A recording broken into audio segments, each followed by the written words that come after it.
Ok, bueno, buenas noches nuevamente para todos. Bienvenidos. Gracias por estar acá de nuevo en esta clase número 6.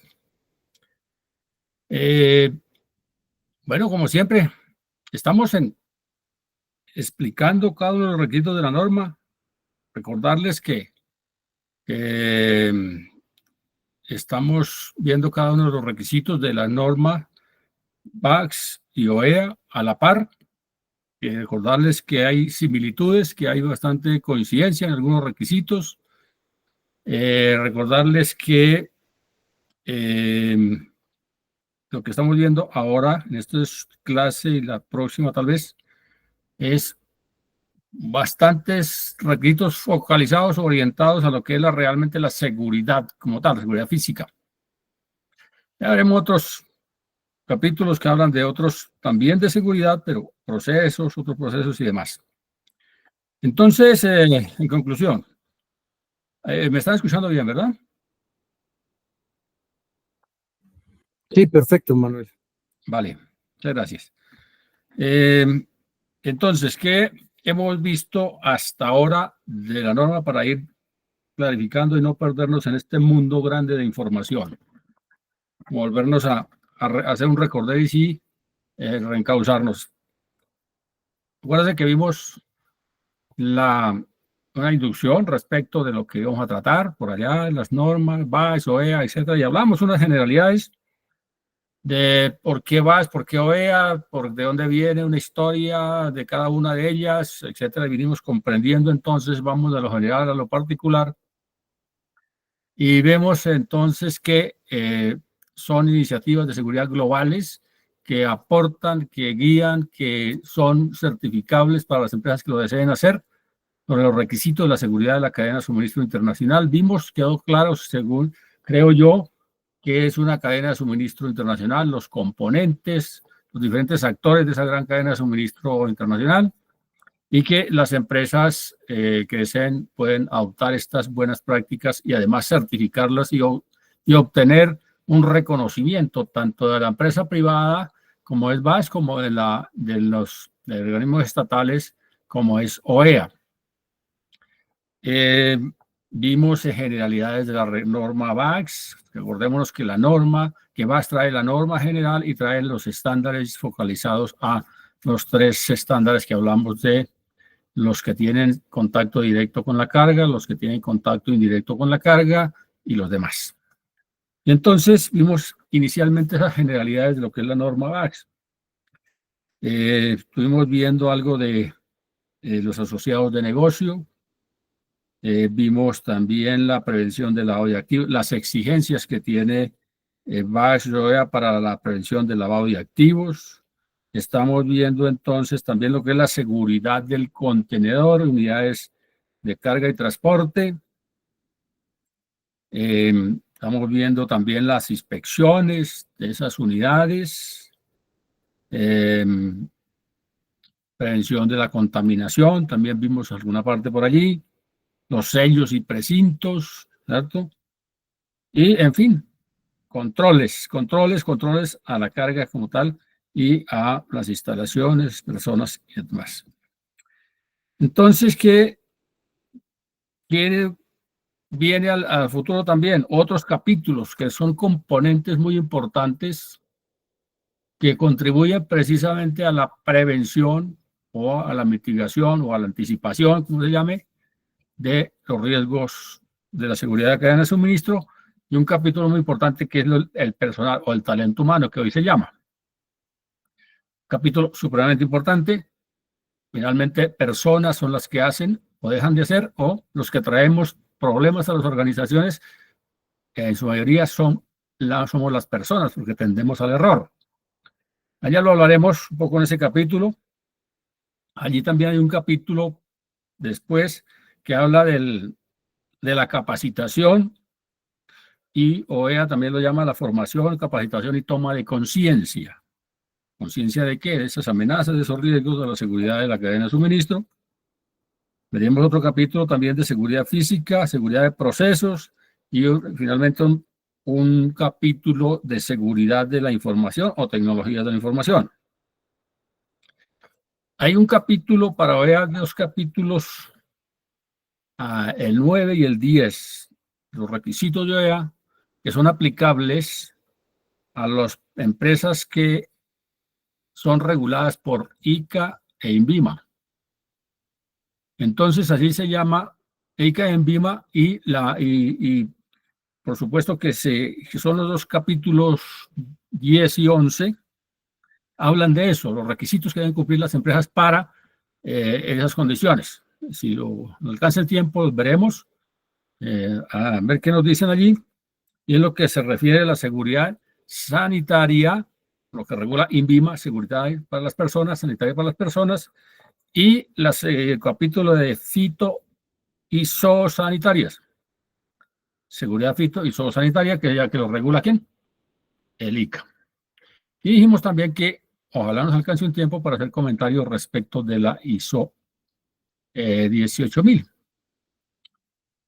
Así que, bueno, ese es como el panorama general para que vayamos viendo entonces en qué parte del camino vamos y hacer un recorderis de lo que hemos visto. Y vamos como por acá, ¿verdad? Hablando esto de tantos debes. Debes. ¿Por qué? Porque son mandatorios por la norma y que deben estar allí. Todo esto debe estar en un procedimiento documentado que vimos allá. Entonces, cuando se realice el documento, el procedimiento debe incluir todos estos capítulos de los numerales del 4 que deben estar allá en ese procedimiento de cómo hacer este tipo de cosas. Este tipo de acciones para prevenir, para mitigar o para anticiparse. Y aquí también nos dice pues, que tengo un procedimiento documentado para garantizar que los visitantes y vehículos se dirijan únicamente a las áreas autorizadas dentro de las instalaciones. ¿Qué quiere decir esto? Cuando una persona ingresa a una instalación, a veces grandes instalaciones, grandes áreas físicas, geográficas, pues esa persona no puede estar deambulando por toda la empresa. Más un visitante, ¿verdad? Visitante pues tiene que ir únicamente al área donde le corresponde, a donde quiere ir a desarrollar la actividad que necesite, solamente a eso. Debe estar precisamente esto primero documentado y garantizar. O sea, que esos vehículos y visitantes no estén deambulando por la empresa, especialmente cuando se tienen áreas restringidas para el manejo, controles de la carga que estamos viendo en este capítulo anterior, que son áreas sensibles, delimitadas, áreas que deben estar únicamente personal autorizado y demás, porque allí ocurrían muchas cosas, ¿no? Que se demolaban las personas por toda la empresa y iban allá a esas áreas y acercaban los carros, parqueaban sus carros particulares allí en esas áreas y ahí donde venía la contaminación porque pasaban un paquete fácilmente, etcétera. Y cuando se recogió todas esas vivencias, todas esas fallas también, se establecieron estas buenas prácticas precisamente para proteger y hacerle entender a la empresa que es necesario, primero, documentar y, pues, obviamente, garantizar que se maneje de esta manera. Están viendo ustedes la importancia que es de documentar, ¿verdad? Y las exigencias que traen aquí estos requisitos son muy puntuales, específicas, que son, si se quiere certificar, de obligatorio cumplimiento, pero van a ver ahorita, especialmente lo que vamos a ver hoy tal vez, es la exigencia tan puntual que debe cumplir la empresa.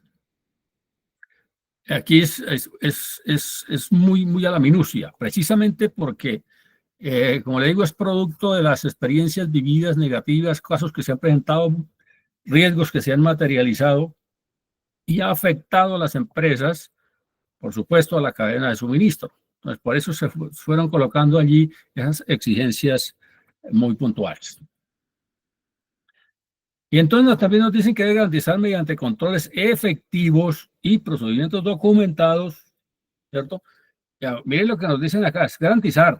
Les decía, los verbos rectores que a veces se utilizan, que son muy importantes tenerlos presentes. Mire, garantizar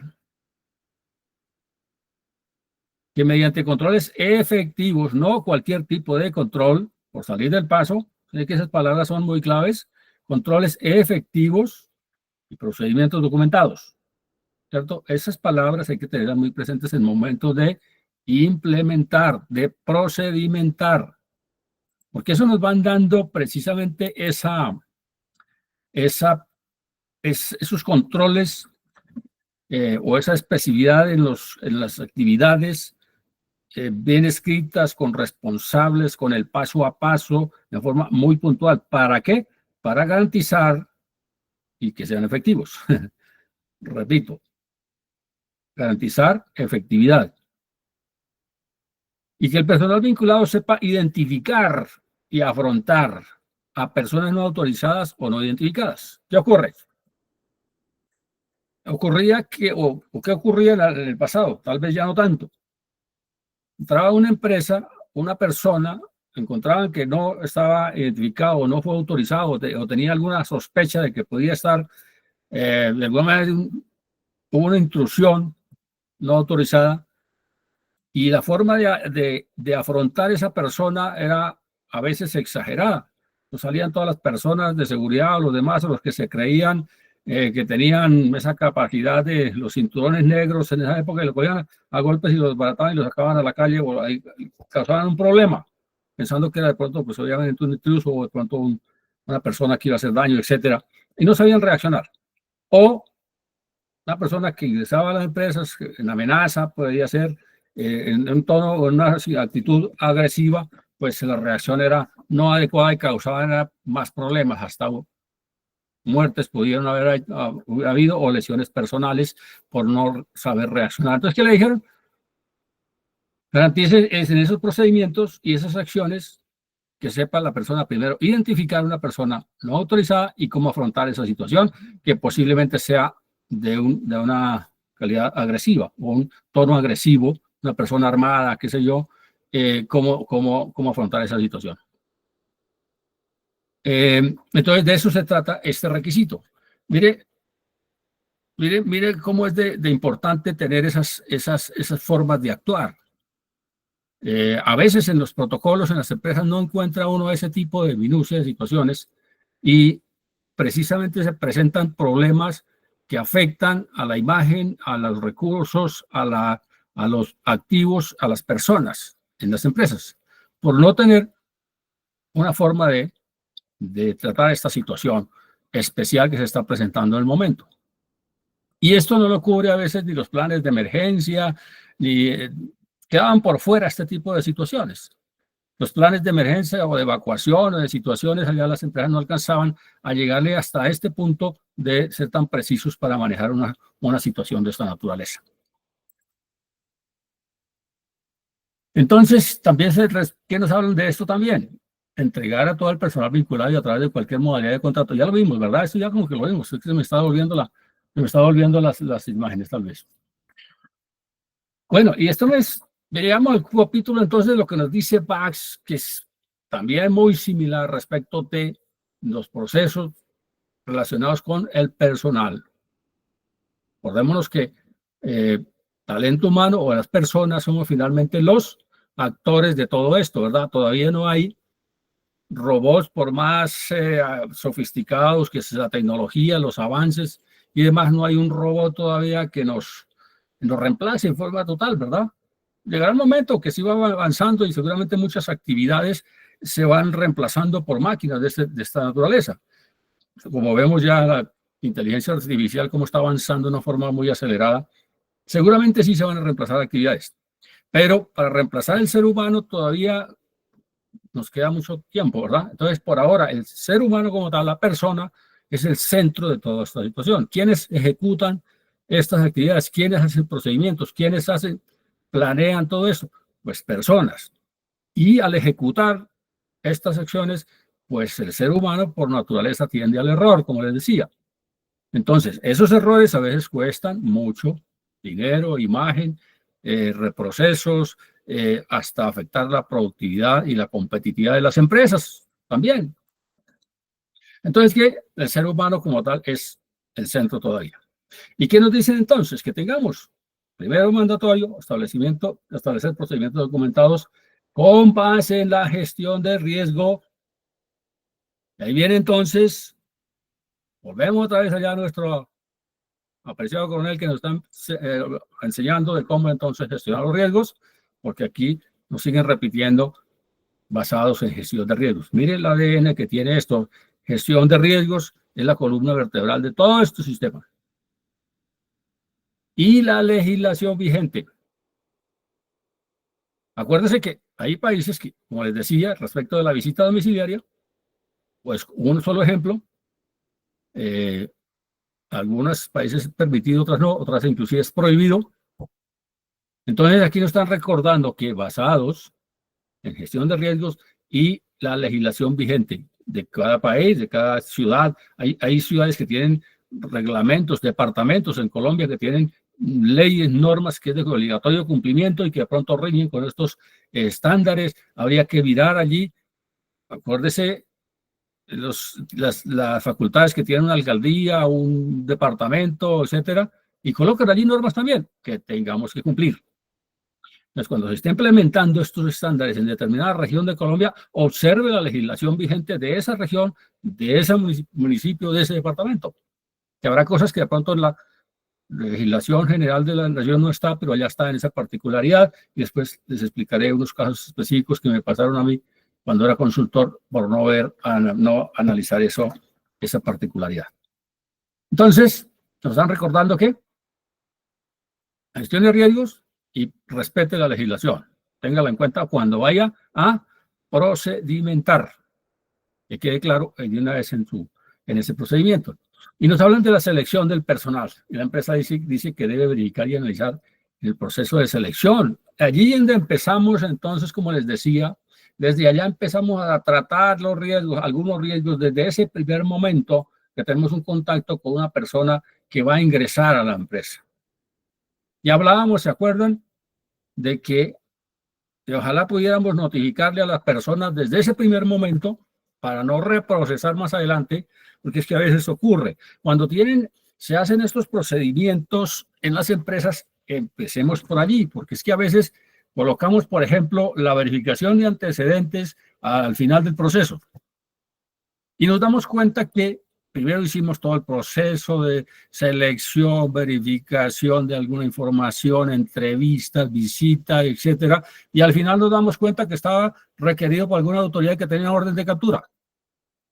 Pero ¿cómo no hicimos eso antes? ¿Por qué tuvimos que desgastarnos en todo eso, recursos, dineros, etcétera? Y después nos dimos cuenta de una cosa y finalmente no podíamos contratar a esa persona. Estoy colocando un solo ejemplo de tantos que pueden suceder. ¿Qué quiere decir? Primero coloquen su procedimiento, entonces cuando empieza la selección. ¿Cómo se hace la selección? Allí trae riesgos. No es lo mismo una convocatoria abierta al público que una convocatoria abierta para la empresa o personas focalizadas, determinados perfiles. En fin, esto sería de explicar en una capacitación adicional, pero allí empezamos a traer riesgos si es que no está o no hay un proceso que asegure todo eso. Y contratamos personas a veces que no son las pertinentes, las adecuadas, las competentes, las confiables para proteger mi cadena de suministro internacional, que es el caso que estamos hablando. Y entonces nos dice que debe hacer allí un proceso para analizar. Y entonces, ¿qué debe verificar y analizar? Información que suministre el candidato, ¿verdad? ¿Que suministra en dónde? El primer documento que tenemos acceso nosotros cuando vamos a contratar a una persona es la hoja de vida, donde nos da información. Y ahí es cuando yo explico algunas veces por allá en mis capacitaciones que esa hoja de vida es fundamental, importante. A veces todavía se utiliza la famosa hoja de vida Minerva, ¿se acuerdan? Que todos la hicimos durante muchos años. Y eso tiene una importancia. ¿Por qué? Porque ese formato que es estudiado por personas que saben de eso, colocan allí información y hacen unas preguntas y lo obligan a uno a dar información. Es importante, ojalá se siguiera manteniendo eso orientada precisamente a la gestión de riesgos. ¿Por qué? Porque allí nos obligan a colocar información. Cuando se hace en otro formato, allá en el formato X, en el PDF o lo que sea, pues allí uno coloca la información que le conviene más. Y algunas cosas las omite. Además, esa forma Minerva ya de ese documentico fue importante. Algunos ya no, la mayoría no utiliza, pero yo sí considero que es importante porque allí nos obligan a escribir con nuestro puño y letra. Y adivine qué expresa uno en su caligrafía. Me acuerdo una capacitación que tuve allá en mi primera juventud respecto de la caligrafía y esto del documento forense y todo eso. Dice que nosotros expresamos en la escritura y en nuestra firma rasgos de personalidad que no vaya desde el subconsciente, viene y los plasma uno ahí y no se da cuenta, pero da información. Es una persona que expresa los rasgos de personalidad o una persona que esté medianamente capacitada en identificar esas señales, empieza desde allí a hacer el proceso de selección. Teniendo al frente una persona que escribió con su puño y letra y firmó. Además, porque le obligan a que firme. ¿Qué quiere decir? Que con su firma está avalando toda esa información que colocó en su hoja de vida. Y si más adelante yo descubro que me dijo mentiras o que no me colocó información veraz o porque o faltó alguna información que debía darme y no me la entregó, yo lo puedo sancionar porque me engañó, porque firmó, se comprometió con esa información y puedo iniciar una investigación inclusive disciplinaria, qué sé yo más. Entonces, mira la importancia de tener presente ese tipo de situaciones que a veces se pasan por alto en los procesos de selección.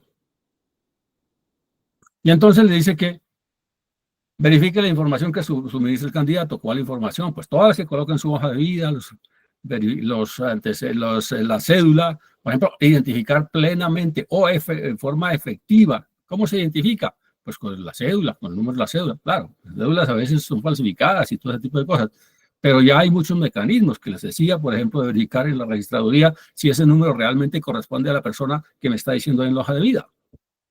Ese sería el primer requisito, ¿no? No sea que sea una persona que está haciendo una suplantación y viene contratado por la delincuencia y le dan un alias o le dan otro nombre, y si no verificamos eso bien, pues contratamos una persona que no es realmente la que tenemos al frente. Y usted sabe que los documentos en un Photoshop se cambian 2 minutos, se falsifica un documento y a la vista no se ve. Esto hay que verificar, dice, y analizar la información suministrada por el candidato, las relaciones laborales y personales, los antecedentes, especialmente los candidatos para cargos críticos. Allí en su procedimiento documentado dirá las particularidades o los controles adicionales que deben realizarse de a personas que van a ocupar cargos críticos. Ya dijimos por allá que había que identificar cargos críticos, ¿verdad? Por allá más atrás lo vimos. Y dimos unas ideas de cómo se identificarían esos cargos críticos. Entonces ya, para llegar aquí, tiene que identificar los cargos críticos para poder entonces decirles que antecedentes y otras adiciones que pueden para esos cargos críticos que deben tener. Las competencias requeridas por la empresa, las pruebas de confiabilidad para detectar el consumo de alcohol y drogas ilícitas, visitas domiciliarias. Todo eso habría que entonces mirar si se pueden aplicar esas pruebas que dicen acá. Por ejemplo, las pruebas para detectar el consumo. Hoy es un poco más complicado, ¿verdad?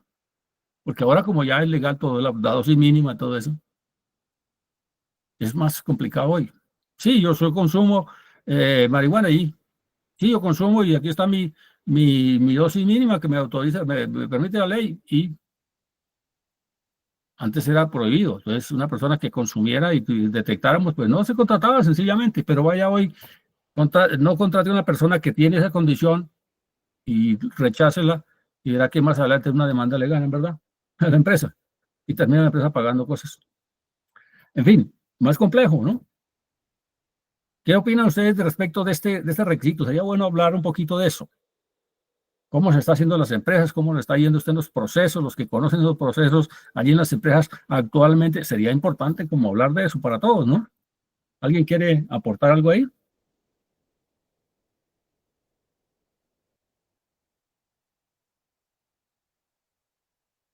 Bueno, parece que no. Jaime, buenas noches. Tienes la palabra. Jaime, adelante. Profe, buenas noches a todos. Bueno, con base a lo que nos está contextualizando el profe, pues la verdad, yo creo que a través del tiempo, yo creo que en el tema de los procesos de recursos humanos hemos sido demasiado flexibles. La diferencia en lo que es reclutar y lo que es seleccionar, yo creo que todavía como que no hemos podido romper ese paradigma. Entonces a veces la necesidad de contratar personas hace que se recluten y no se cumpla con lo que pues acaba de contextualizarnos. Es por eso que de una u otra forma, pues muy bien claro lo dijo el profesor, las personas se convierten en una cadena de suministros en las amenazas, porque los riesgos no se materializan porque sí. Digamos que el agente generador es una persona como tal. Quería aportar eso, gracias.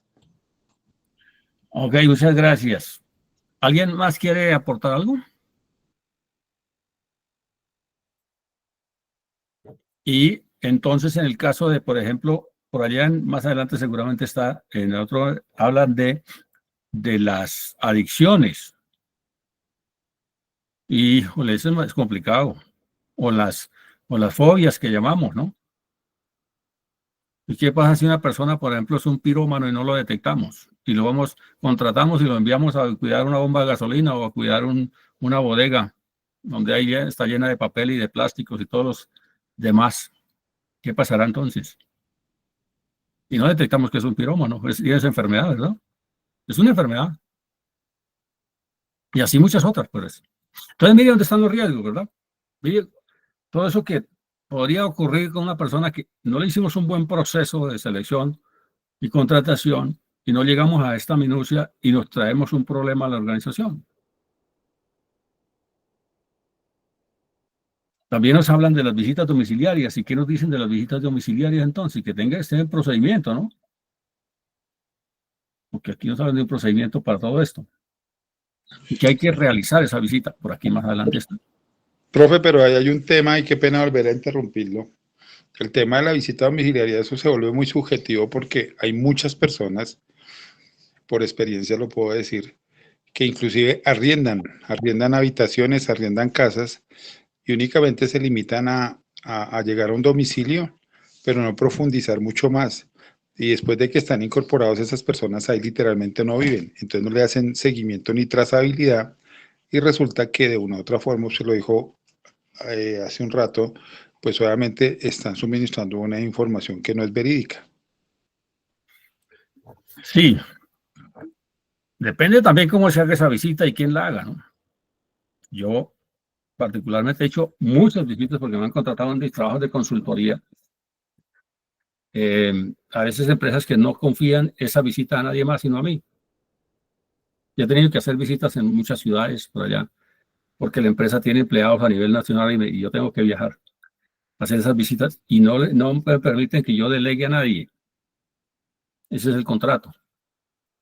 Tengo yo que hacerlas. Pero en la visita domiciliaria uno detecta, bueno, eso es una capacitación que ha dictado por ahí otro curso adicional, cómo se hace una visita domiciliaria y cómo hace uno para detectar ese tipo de situaciones, porque a veces la visita domiciliaria la envía a una persona, en su mejor situación envía a una persona, un sociólogo, ¿cómo se llama esa profesión?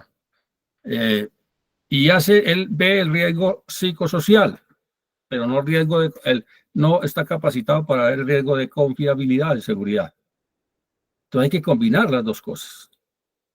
Cuando yo hago visitas domiciliarias encuentro unas cosas enormes y eso se alcanza a detectar, muchas cosas. Ahora, y ese es un paréntesis que hago aquí rápido por si acaso, estamos trabajando, como les decía, una forma de hacer toda esta verificación de antecedentes y recopilar toda la información de la data con inteligencia artificial, con una cantidad de cosas, y en 2 o 3 minutos tener un estudio de esa persona muy profundo, lo que se demoraron antes meses para recuperar la información, la hacen en 2 minutos, un robot. Después les explicaría eso más profundo, pero por ahora no. Pero lo que quiero decir es que hoy hay mecanismos, formas de detectar eso más fácil. Hay que entrenar más las personas que hacen las visitas domiciliarias. Normalmente envían eso a un mensajero y el muchacho va y le dicen que haga 50 visitas domiciliarias en Bogotá en un día. Y él pues no alcanza el tiempo sino para sentarse en una cafetería y llenar eso y devolverse y decir que todo está correcto. He visto esos extremos en la vida práctica. Entonces, esto se puede detectar, todo ese tipo de cosas, pero con capacitación, con entrenamiento, con herramientas, con toda esa información cruzada, se detectan muchas cosas que podríamos identificar como una amenaza, como un riesgo. Ok, ¿quién iba a hablar? ¿Alguien más por acá? Vi que estaban levantando la mano, no alcanzo a ver quién era, pero hay dos comentarios. Federico Beleiro desde Venezuela. Buenas noches, Federico. Considero que es muy importante el tener un proceso claro de selección de personal. Ese proceso considero que será tan detallado como lo requiera la empresa de acuerdo a los servicios que la contratante preste. Vuelve y escribe. Federico también, por otro lado, incluso es necesario también, pues dependiendo de las operaciones de la empresa, existen personas que no pueden trabajar en esa empresa. ¿Se imaginan un alérgico trabajando unos silos de granos? Bueno, esos son los comentarios de Federico desde Caracas, Venezuela. Okay. Y no vi, si quieres, la persona que levantó la mano y quieres participar, bien pueda abrir el micrófono y nos acompañe. Profe, muy buenas noches. Buenas noches. Bueno, yo en Bogotá el año pasado era analista de recursos humanos en una empresa multinacional y llegando un poco al tema que usted expone con la contratación, yo hacía una investigación de la persona que se contrataba, verificación de antecedentes personales y todo eso. Y nosotros aplicábamos hasta la lista Clinton con el número de documento de la persona.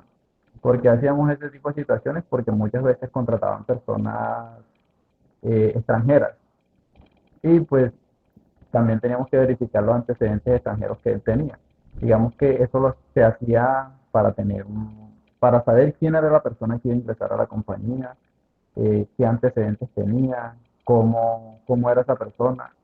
O sea, era un proceso riguroso y pues en una ocasión logramos descartar una persona que tenía antecedentes en lista Clinton y pues por ese motivo la persona no ingresó a la compañía. Y en cuanto a la visita domiciliaria también se contrataba una empresa de seguridad que diera un veredicto que fuera confidencial y que la persona estaba apta. Si la empresa decía. Gracias, Leider. Sí, mire, estos procesos de selección y contratación son supremamente importantes. Mire, por ahí entran muchos problemas a las organizaciones, muchos problemas, de verdad. Cuando yo fui director de seguridad en la aviación, las personas que iban a trabajar conmigo, yo contrataba a la empresa de seguridad que iba a prestar el servicio, que iba a aportar esa seguridad en las instalaciones. Pero yo les decía a la empresa de seguridad, mire, yo la contrato si me permite hacer yo mismo la visita domiciliaria de los vigilantes y la entrevista. Si me permite eso, hacerlo con ustedes, claro, acompañado con ustedes, pues seguimos adelante en el proceso y si no, muchas gracias. Porque yo pasé por las empresas de seguridad y no estoy estigmatizando a nada, aquí no estoy criticando a nadie, pero pasé por la industria de la seguridad muchos años y vi cómo hacían las visitas domiciliarias. Habrá muchos que son muy buenos en eso, pero también vi unas cosas enormes. Pero, entonces profe, yo decía, profe, qué pena, y me imagino que pues esto también está para debate, pero me parece que eso se llama ser invasivo, porque si una empresa de seguridad es certificada, como son muchas, entonces, ¿qué quiere decir? O sea, cuando no se tiene esa credibilidad o no se confía, entonces eso quiere decir que los procesos, o sea, que únicamente se están alistando es únicamente para las certificaciones en las auditorías. de acuerdo, Porque con todo respeto que pues, usted me merece, los procesos tienen que ser tan transparentes que deben ser propios de las empresas. Ellos son los que le tienen que brindar. de acuerdo. Eso porque así aplicaría en una cadena de suministros, aplicaría para todos los participantes. No, de acuerdo. Son casos particulares. Puede ser que en ese entonces, sí, válido. Pronto me extralimité, por supuesto, pues válido. Pero lo que voy a decir es que a lo mejor hoy no se esté aplicando eso, en nuestra época pues, podía ser, etcétera. Han cambiado cosas, pero es válido su apreciación. Puede ser que ya hoy la industria diga no, no quiero, perfecto. O no permito que usted venga y haga eso, perfecto, válido.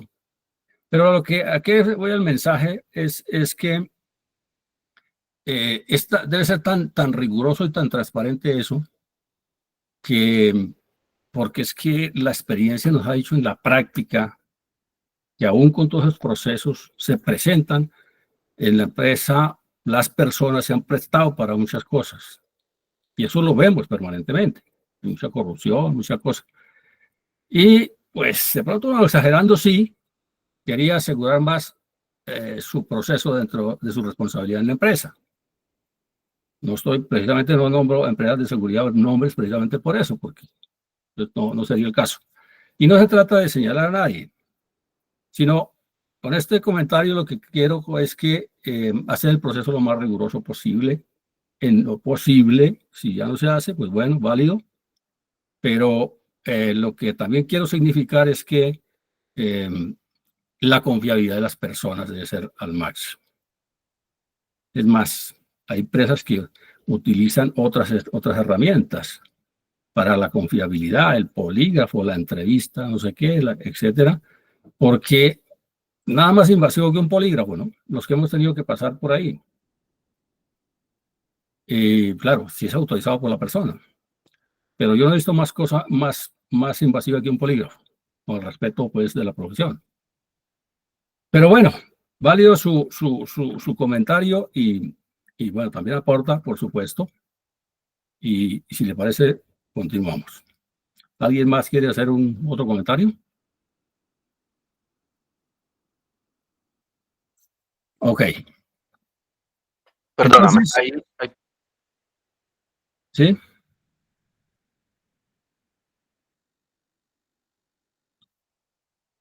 Ok. Entonces, sigamos. Entonces, hablamos de las visitas domiciliarias. Había mucho por hablar. Manuel, perdóname, se me cerró el micrófono. Te estaba diciendo, hay dos participaciones en el chat, te las voy a leer rápidamente. Sí. El señor Miguel Retamoso nos dice, buenas noches, saludos al personal a cargo de la disertación, personal presente, consulta el material de la disertación, personal presente, consulta el material expuesto, lo suben o se puede descargar. Bueno, eso yo ya te lo explico, Miguel.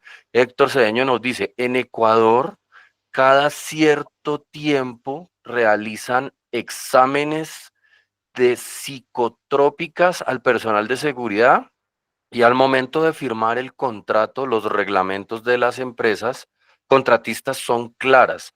Personal que se detecta con sustancias psicotrópicas queda fuera del proyecto en caso de detectar cualquier anomalía en los exámenes médicos. Bueno, esas eran las dos participaciones en el chat. Ok, gracias por su participación. Y eso nos dice que depende la norma, depende de las leyes de cada país, ¿no? Porque aquí en Colombia no sé si sea más riguroso que en otros países, pero aquí una persona no se puede descartar por ejemplo, porque consume sustancias. Allá de pronto sí, pero aquí esta autoridad está a la dosis mínima, o sea, es normal que consuma. No solo eso, profe. Hay que casi que meterlos, la empresa en su sistema de gestión, seguridad y salud en el trabajo debe tener casi que un procedimiento para meterlo, digámoslo de alguna manera, en rehabilitación. De Si acuerdo. se detecta este tipo de conductas, entonces no lo pueden echar, tienen que hablar con él y ponerlo en un proceso. Lo que hacen las empresas gracias Luis, lo que hacen las empresas normalmente es que si detectan una situación de esas, pues a la persona primero hace ese primer análisis, que es muy bueno eso de la gestión de riesgos, precisamente lo que estamos aprendiendo para identificar, ¿de acuerdo? Saber identificar. Y cuando se identifica una condición de esas, ¿qué hacen en la práctica las empresas? Muchas gracias, su hoja muy buena, pero lo estamos llamando. Muchas gracias. ¿Qué le quiso decir? Pues simplemente que detectaron alguna situación que no les conviene a la empresa y que por ley no lo pueden decir porque una demanda le puede costar una fortuna a la empresa por haberlo descartado, discriminado. Simplemente le dicen, no, muchas gracias por su hoja de vida y está muy, muy interesante, pero muchas gracias. No le dicen más en la práctica. Porque se dieron cuenta que había alguna condición, alguna situación que podía traer dificultades a la empresa. Imagínense cuánto le cuesta a una empresa recuperar o rehabilitar un drogadicto, un adicto al consumo. Eso le cuesta a la empresa. Eso le cuesta y suena discriminatorio, lo que quiera, pero en la práctica es así. ¿Cuánto le cuesta a una empresa rehabilitar a una persona? Entonces, preferiblemente no la contrata. Entonces, la importancia de identificar, ¿están viendo? La importancia de identificar, saber identificar a tiempo ese tipo de condiciones. Lo que sí no le puede decir a una persona es que yo lo rechazo porque usted es de la comunidad LGBTIQ, no sé qué más. Eso no se puede, porque por ley, eso no se puede hacer. Hay discriminación, o porque es alto, porque es bajito, o porque es de determinado partido político, religión. Eso no se puede hacer. No se puede discriminar. Pero hay personas y empresas que obviamente identifican ese tipo de cosas y dicen, no, aquí no, usted no, aquí no sirve. Pero no se lo dicen, obviamente, porque se van a enfrentar a un problema, un penal, una investigación penal o disciplinaria. Aquí habría que hablar mucho, ¿verdad? Y se podría prestar para hablar de mucho y hasta podríamos hablar aquí una discusión hasta interesante también. Pero claro, de esas condiciones, pero sigamos avanzando. Simplemente dejamos algunos tips ahí porque no podemos llegar a esa profundidad ya que quisiéramos todos y hablar aquí un debate interesante, más profundo. Pero sigamos porque es que no alcanzamos entonces a ver lo demás. Entonces, a ver, yo estoy compartiendo. Ok, seguramente vamos a hablar un poco más de visitas domiciliarias más adelante. Y ya viene entonces el otro proceso que es el de contratación como tal. Y aquí nos hablan entonces que la empresa debe cumplir algunas cosas también respecto de la contratación y tiene que mantener el archivo fotográfico actualizado e incluir el registro de huellas dactilares y firma. Esto ¿y cómo verifica entonces las huellas dactilares en una empresa? Entonces lo cojo a la persona y venga, firme aquí la década dactilar y todo ese tipo de cosas. ¿Cierto? Antes nos hacían poner todas las huellas hasta de los pies, perdón, no tanto, pero sí de las manos, todos los dedos, ¿no? En aquella época, bueno, en la época mía, porque ustedes ya no es así. Entonces, que tengan un archivo fotográfico. ¿Por qué un archivo fotográfico actualizado? Sería la pregunta. Entonces, ¿por qué? Porque si hay veces que tenemos la fotografía que pusimos en la hoja de vida y la pusimos a la vez que hicimos allá cuando salimos del bachillerato, la fotografía bonita del día del grado. Resulta que los que nosotros como yo, que ya somos, pues obviamente cambiamos la fisonomía, ya somos calvos, ya tenemos, ya la cara cambió, ya somos más viejitos. Entonces, ¿cómo nos identificarían en caso de un accidente, en caso de una situación, en caso de una investigación o una desaparición que ocurre tanto para identificar a esa persona a través de una fotografía? Es por eso, mantener actualizada, ¿verdad? La más actualizada posible. No dice cuánto hay que actualizarla. Aquí, por allá cuando dicen que actualicemos los datos, bien que sea cada año, por allá nos dicen también. Y incluir huellas dactilares. ¿Cuál huella dactilares? En la cédula está la huella dactilar, ¿verdad? Pero a veces sí es necesario la huella, claro, con la autorización de la persona y con el cuidado que dice la ley 1581 y todo ese tipo de cosas de la protección de datos, los datos reservados no se pueden tener y cumpliendo las formalidades que dice la norma. ¿Por qué? Porque si tenemos solamente la huella del índice derecho y resulta que tuvo un accidente y ese índice, ese no lo tiene ahora, entonces, y en caso de identificar, caso de una desaparición, un accidente, de pronto, qué sé yo, ¿cómo identificamos? O una buena muerte, o un fallecimiento, ¿no? ¿Cómo se identifica a esa persona? Bueno, ahí entraríamos en otro debate. Pero nos dicen acá que tengamos esos datos actualizados. Expedir y controlar la entrega de un carnet de identificación con áreas de acceso determinadas y uniformes con distintivos de la empresa en caso de que aplique. Dice expedir y controlar. Entregue una identificación Aquí hablan de carnet de identificación, pero ahora sabemos que ya los carnets esos que nos daban antes en papel y una tarjeta, ya eso ya no existe, ¿verdad? O muy pocas la utilizan. Ahora es el control biométrico, etcétera, para los controles de acceso y los dispositivos electrónicos que hoy están en el mercado. Pero que hay que controlarlos. Y hasta los uniformes. ¿Por qué los uniformes hay que controlarlos? Desde el punto de vista de seguridad y confiabilidad. Porque es que han visto ustedes en los medios de comunicación, los noticieros, es que personas disfrazadas de policía, de los servicios médicos, han cometido un delito, o han hurtado residencias, han hurtado qué sé yo. Y entonces, ¿qué pasa si está nuestro uniforme de la empresa ya en un noticiero de televisión el mediodía o por la noche, aparece nuestro uniforme? Pues el que está viendo ese noticiero, cualquier persona desprevenida dice, es que esos de la empresa tal sí que son ladrones, mire cómo se roban las residencias. El riesgo reputacional, ¿verdad? En fin, por muchas razones dice que debe controlar los uniformes. Pero bueno, son tips solamente que lanzo ahí solamente para análisis. Documentar la entrega de los recursos de seguridad que disponga la empresa, asociados al desempeño de su cargo, ¿no? Documentar la entrega, es decir, deje registro de todo eso que dice que los elementos de seguridad que debe entregarle esa persona. Por ejemplo, los inspectores de los contenedores, cuáles son los elementos que debe tener esa persona adecuados, suficientes, pertinentes, ¿no? Para hacer ese trabajo. Entonces, yo tengo que dejar trazas de eso y decirle, aquí están sus elementos, firmen en la planilla, etcétera, para que con estos elementos me haga un trabajo bien efectivo, ¿verdad? Y entregarle otra vez el código de ética, la política, el compromiso de la empresa, el colaborador, que sepa ese colaborador entonces a qué se está comprometiendo para cumplir. Por eso es que digo yo que se debe hacer allá, inclusive antes de la contratación o el momento de la inducción. Digo antes de la contratación porque, ¿qué pasa si yo contrato a esa persona y le digo después, mire, es que el código de ética aquí mi empresa dice esto y aquí dice el reglamento interno dice esto? Y dice, no, yo no quiero cumplir con eso. Me parece que no, y se va. ¿Qué pasó ahí? Pues se perdió un proceso y otra vez volver a hacer el proceso, ¿cuánto le vale a la empresa?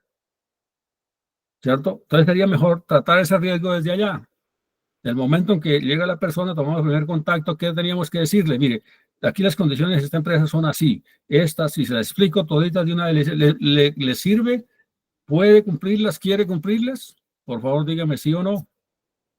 Y seguimos proceso. Y si no quiere cumplir eso internamente con esos códigos de ética, con todo ese tipo de cosas, pues ¿para qué seguimos el proceso si no está en condición de cumplirlas?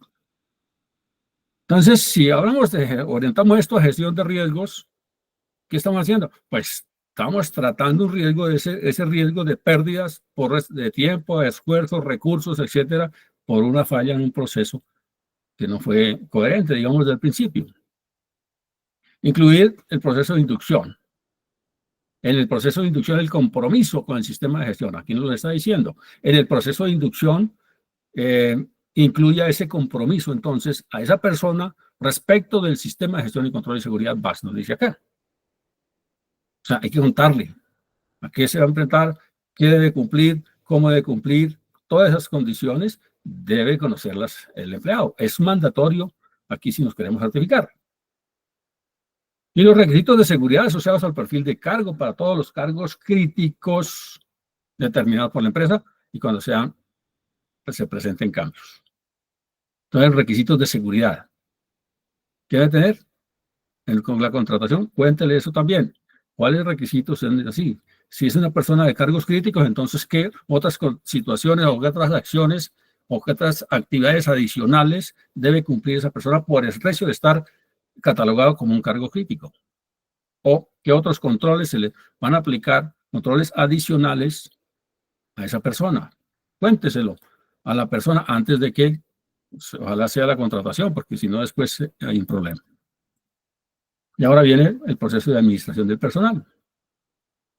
Entonces hay un debe que es mandatorio, actualizar los datos del personal. Aquí sí nos dicen con precisión que sea una vez al año. ¿Cuáles datos del personal?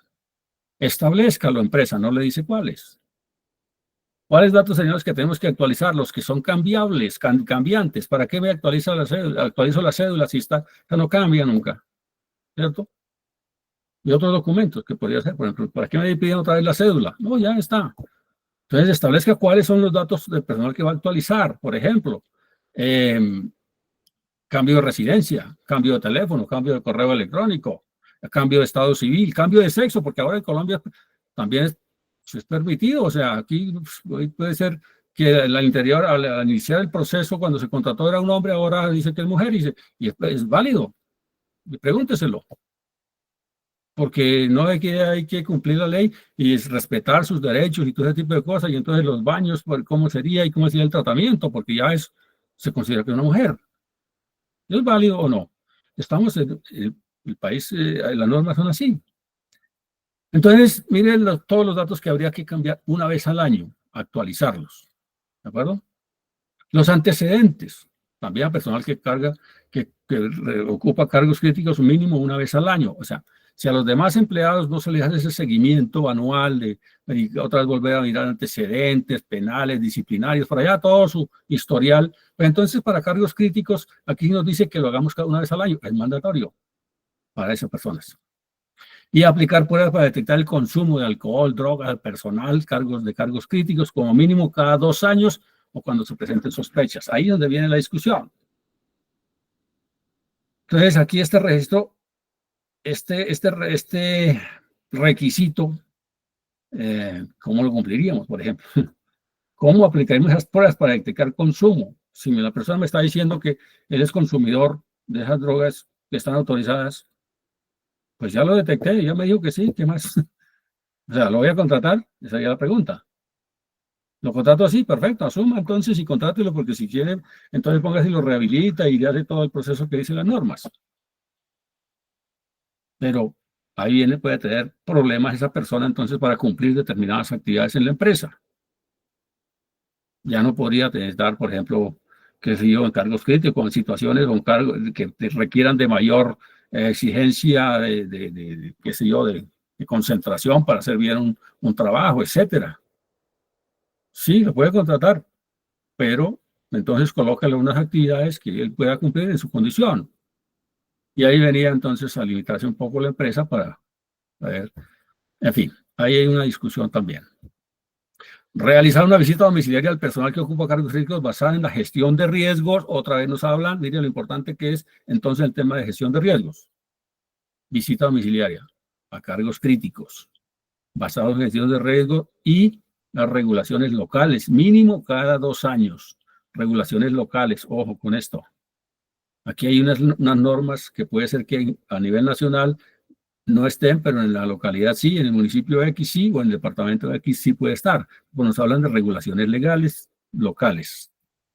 Y aquí nos dice que esa visita debe ser mínimo cada 2 años. Y entonces una persona que allá en el momento de contratarla me dice que no autoriza la visita domiciliaria, entonces ¿qué pasaría? Si yo tengo que cumplir este requisito.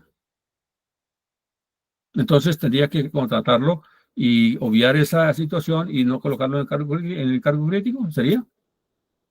Colocarlo en otra actividad. Entonces fíjense que todas esas situaciones van creando situaciones y de pronto hasta complejas dentro de la organización, dentro de la empresa. Y hay que expedir y actualizar un carnet de identificación. Ahora hablamos de estos digitales, toda la parte digital, los chips, los microchips, las tarjetas de proximidad, todo este tipo de cosas. Dice aquí que tengan fotografía. Evitar el uso adecuado de los recursos, evidenciar el uso adecuado de los recursos de seguridad, evidenciar el cumplimiento del código de ética, y ahí nos dice evidenciar el cumplimiento de ética, de conducta, la política, el compromiso social de la empresa. Todo eso la persona que ingresa a la organización tendría entonces que comprometerse a cumplir eso.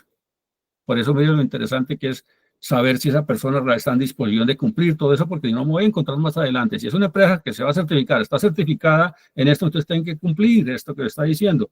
Y si no, entonces, ¿cómo sería? ¿Están viendo? Entonces, la importancia de identificar a tiempo situaciones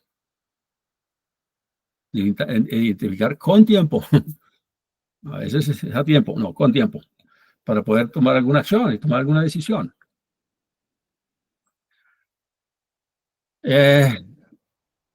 No sé si hay comentarios por ahí, me van informando, por favor, alguien que levante la mano y puede intervenir para mejorar, para hablar de esto.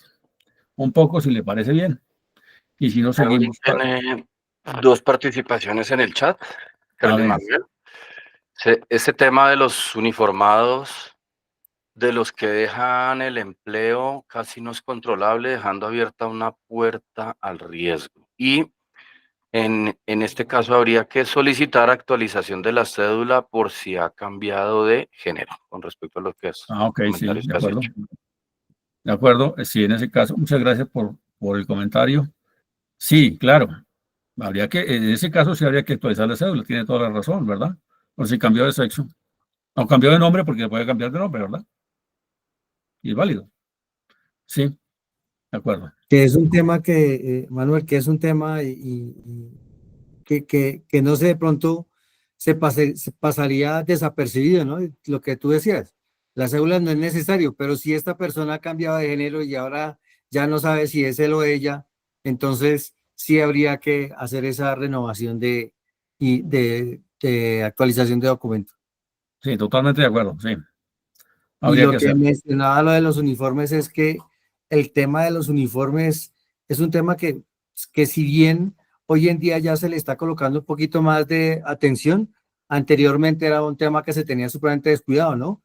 Uno ve en la calle personas con uniformes de compañías de seguridad y diciendo, oiga, ¿cuál es el control que se hacen a estos uniformes cuando la persona se es retirado, ya no trabaja para la compañía, ¿no? Y si tiene la tendencia de que, pero ¿cómo se lo voy a pedir? Si fue que ya lo utilizó, eso ya no se puede volver a utilizar, ya no se le puede asignar a alguien. Sí, perfecto, no se le puede asignar a alguien, pero haga un debido recogimiento y una buena debida disposición final de estos elementos, una destrucción completa. Sí, incluso creo que, gracias por la intervención, sí, creo que incluso aquí hay una norma y no la tengo clara, si alguien la tiene clara, me la informa por favor de que esos, dice que los elementos, esos elementos uniformes son ya de la persona, pero lo que sí es dueña la empresa es de su logo, de su identificación, ¿de acuerdo? Yo le quitaría el logo en el retiro y váyase, la tela esa la consigo en cualquier parte, pero mi logo sí es mío, eso sí, ese lo debo quitar porque me puede causar problemas, pero yo le puedo quitar el logo y que se lleve la tela, que esa tela sí ya no tiene ningún problema, ¿cierto? Claro, habría que entrar a mirar ahí, es, por ejemplo, los logos que van los que van impresos hacia un tamaño muy grande y que vienen, no sé, ¿cómo se llama esto? Tejidos, bordados dentro de la misma uniforme. Ahí habría que o retirárselos o cortarlos, no sé, ahí había un tema ahí un poquito como dispendioso.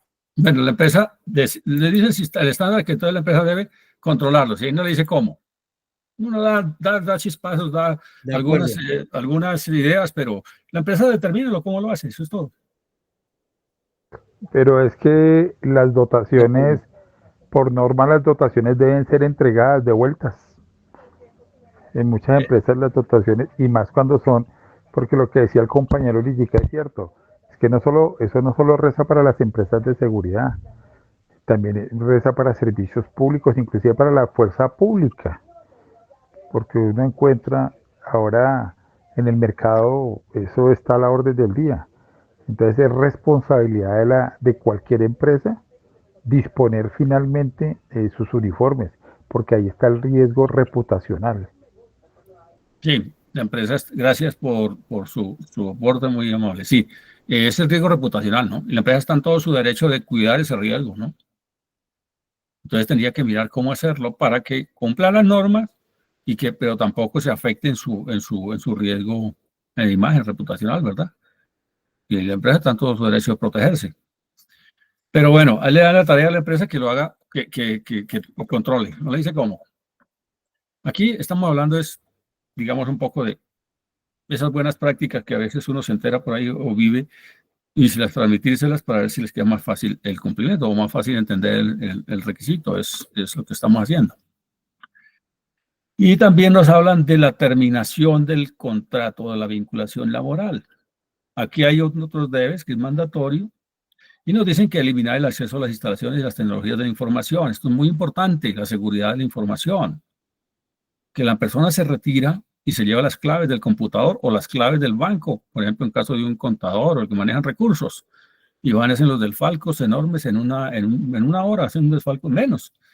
Y no sé, entonces por eso es que ahora las empresas se acostumbran, por eso cuando llamen un viernes por la tarde a personal, se preocupa, ¿verdad?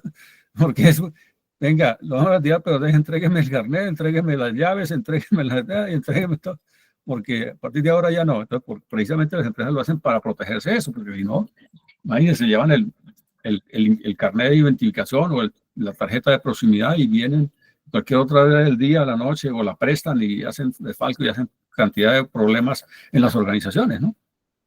Entonces hay que tener la precaución de eliminar ese acceso o suprimir ese acceso, esas claves, todo eso tendría que hacerse, porque hoy se hacen fraudes y se hacen desfalcos y se hace una cantidad de cosas en un minuto en la tecnología de hoy, ¿no?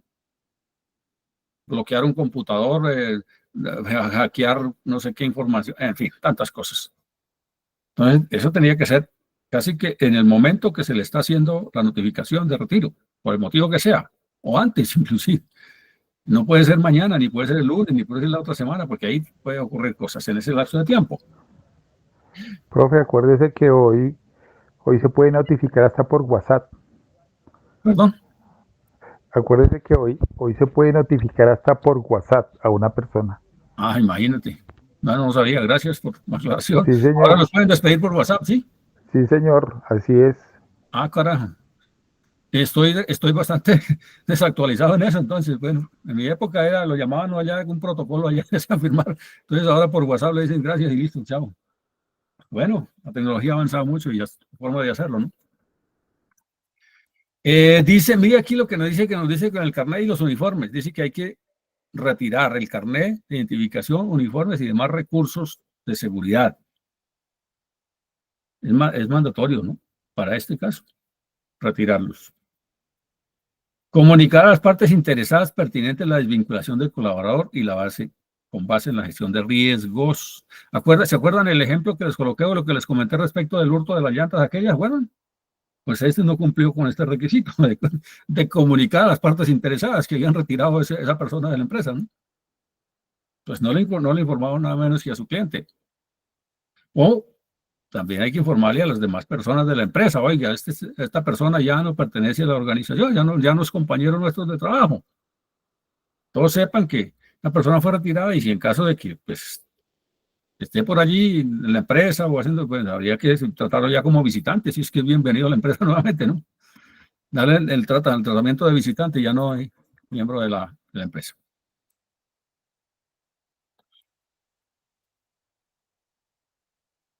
Y entonces, aquí nos habla para OEA que la DIAN nos va a verificar esto, la seguridad personal.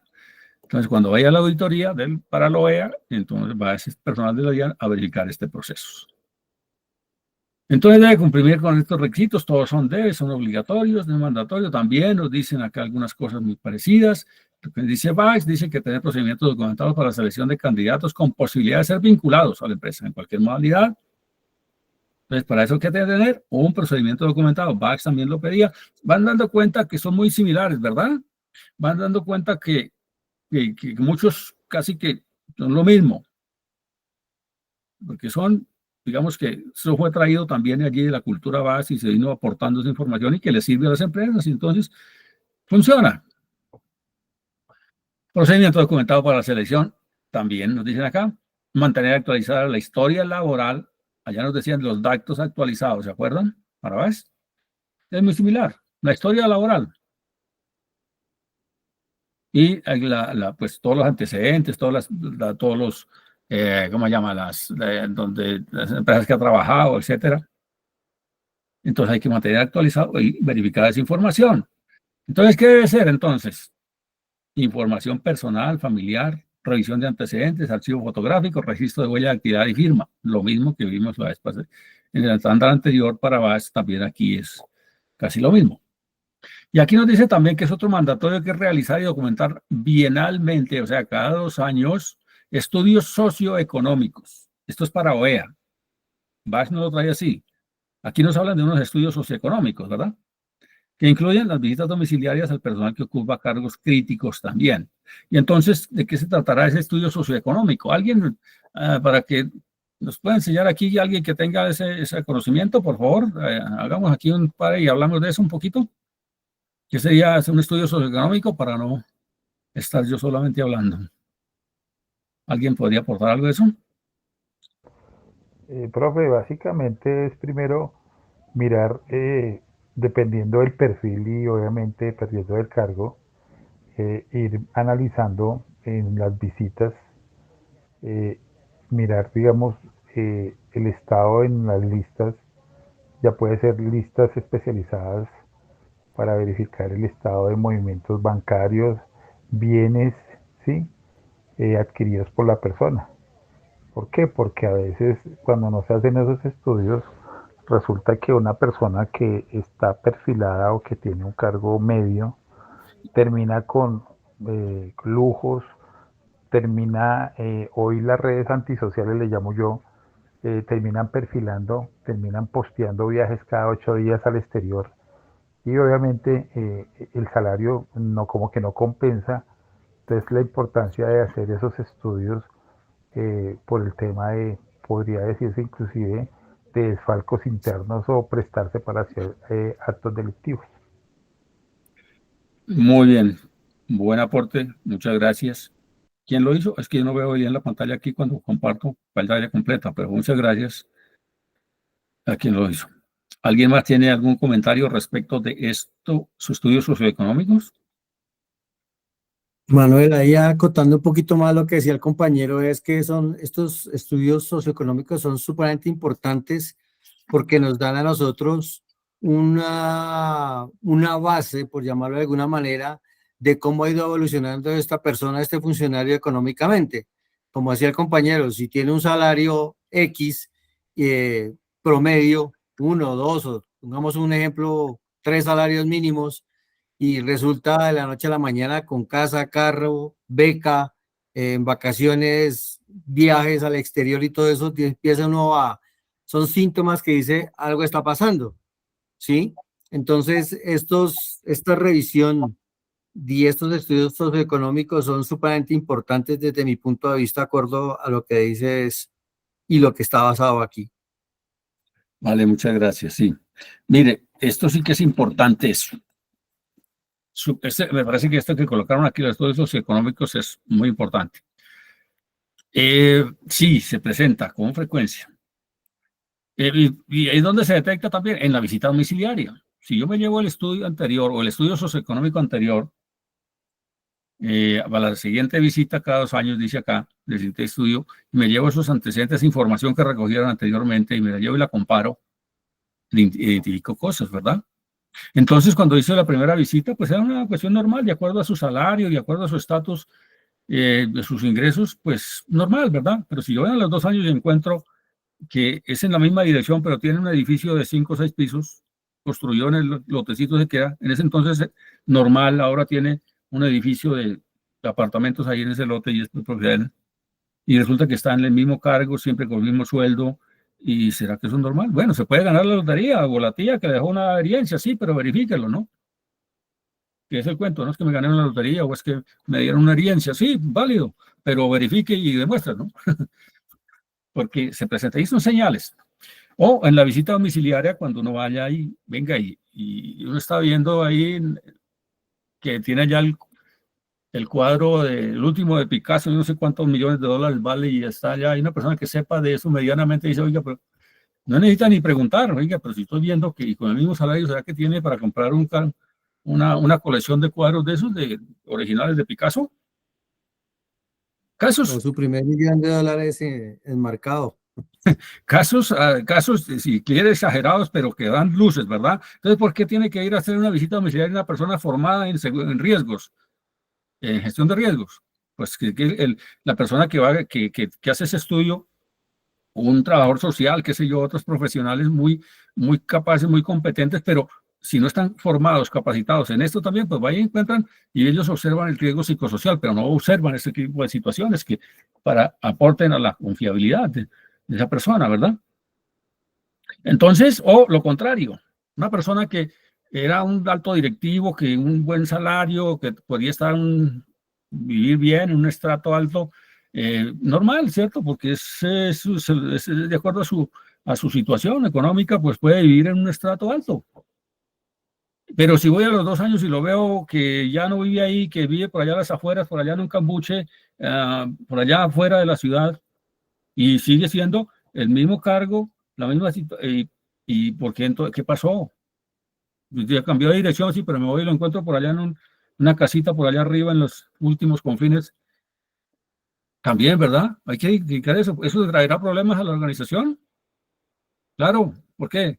Sí, Porque, claro, porque esa porque persona pudo haber tenido alguna adicción y no me he dado cuenta. Ahora es adicto a qué? Al juego. Se acabó su capital, su familia lo abandonó, tiene problemas psíquicos, qué sé yo, y eso me traerá problemas a la empresa. Claro, una persona vulnerable completamente. que inclusive le puede utilizar la delincuencia para prestarse para cosas, porque está en una situación económica muy compleja, muy difícil. ¿Eh? Y esa Entonces, situación difícil lo puede llevar a vender información vital para la compañía. claro, entonces tiene un cargo crítico, tiene privilegio de acceso a información y está en esas condiciones. La primera pregunta es, venga, ¿qué pasó? O sea, ¿qué pasó con su familia? ¿Por qué vive solo ahora? ¿Por qué vive en esas condiciones? ¿Qué le pasó? Y a veces las empresas no alcanzan a llegar hasta eso. Y ahí cuando vemos las personas en las empresas, pues sí, normal, su actitud normal, trabajan bien, son muy puntuales en su trabajo, etcétera, pero allá en la otra cara de la moneda, después, en esa situación, a veces las empresas no se dan cuenta de esos riesgos, ¿verdad? Para apoyar a esa persona, para mirar qué podemos hacer por él. Cargo crítico y está en esas condiciones, imagínense. ¿Estamos? Tips para poder identificar y cómo hacer entonces esos estudios socioeconómicos, es lo que quiero decir acá. Porque aquí le dicen, hago un estudio socioeconómico y ¿cómo se hace? O sea, ¿quién sabe hacer eso? ¿Cuál es el beneficio? ¿Cuál es la importancia de hacerlo? Lo estamos clarificando acá, ¿verdad? De eso se tratan estas clases, precisamente. Porque las normas ahí dicen, y el qué lo dicen ahí, perfecto, y ahí las tienen ustedes en la carpeta. Ahora, ¿cómo se hace esto? ¿Cómo se interpreta y cómo se cumple? Aquí tratamos de explicar el cómo, entonces, ¿de acuerdo?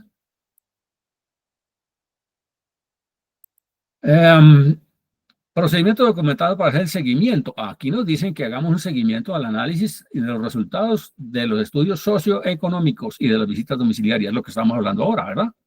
Entonces, cuando vaya a hacer la segunda visita, cada 2 años como mínimo, yo lo haría un poco más seguido.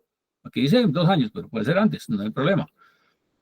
Yo me llevaría esa información analizada, verificada, y me voy a hacer mi visita o hacer mi análisis, mi estudio socioeconómico y comparar esa situación y poder identificar entonces esas diferencias, esas señales que me está dando esa información para poder hacer con mayor profundidad una averiguación, a ver qué es lo que está pasando. Que dicen que permiten detectar cambios relevantes, mire, aquí es muy claro eso, o injustificados en el patrimonio del personal vinculado. Entonces aquí ya lo hemos venido hablando. ¿Cómo identificar entonces ese tipo de situaciones? Y ahí entonces entra en muy pertinente a lo que nos está enseñando mi apreciado coronel respecto de la gestión de riesgos y nos ha enseñado cómo identificar, ¿no? Que es muy importante. Debe tener procedimientos documentados para el retiro de personal.